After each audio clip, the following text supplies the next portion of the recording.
Let's turn now to some of the developments with former President Donald Trump. It started as a week where he got lowered bail, but obviously got a gag order and a court date. So quite a busy week. Let's bring in our legal experts now. Pleased to have attorney and former California chair of the Republican Party, Tom Beccaro. We have President Trump's impeachment lawyer, David Schoen, and also Trump attorney, Jesse Banal. Guys, welcome in. Good to see you.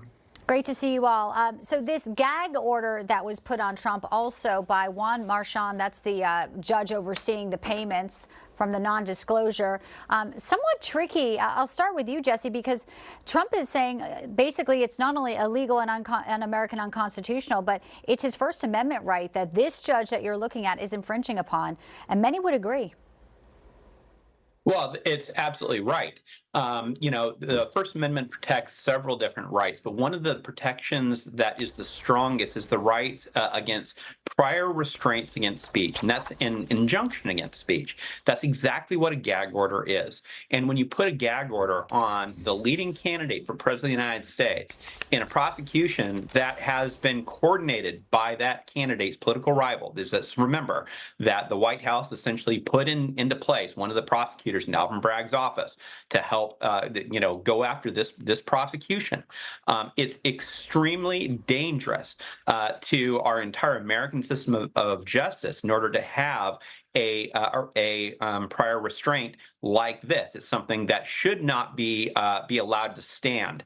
And I mean, that's especially true because Judge Marchand has no business being on this case. Well, yes, and I was just going to go there and kick it over to David because as Trump also posted on Truth Social, I mean, this judge, his daughter, whose firm worked for campaigns for President Joe Biden, other Democrats, he's connected.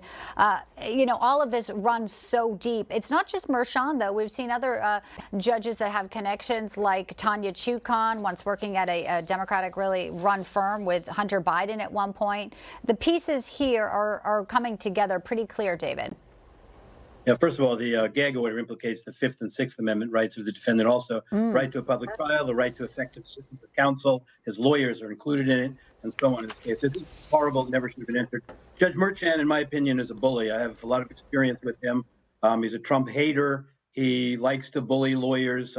He's very conscious of how he appears to the press and so on. He called me up once to say that I felt I was implying that he was being biased against my client. I said, let me be more clear then. I'm not implying anything. You are being biased. And he threatens contempt all the time. But there are a number of reasons. I also think his assignment to the case was wrong, should have been challenged. He was picked by the chief administrative judge, they say, but he was also picked for the Trump Organization case, the Bannon case. There are a lot of judges on this court, and there's a checkered system in that county anyway that was challenged many years ago with the district attorney handpicking the judges. They claim to have stopped it, but it should have been challenged in this case.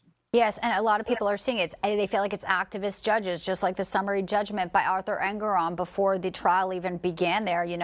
There's no jury. Also, if we go down this path, since you're in California, I just have to note, Tom, Lewis Kaplan, the judge who yesterday only handed down 25 years to Sam Bankman-Fried, not 110 years, also oversaw the E. Jean Carroll case. Sam Bankman-Fried comes from, his parents are there in the Bay Area. You know that case very well. So there's another judge and sort of a disparate way of handling things. No question about it. And if you look at this gag order, you know who doesn't have a gag order?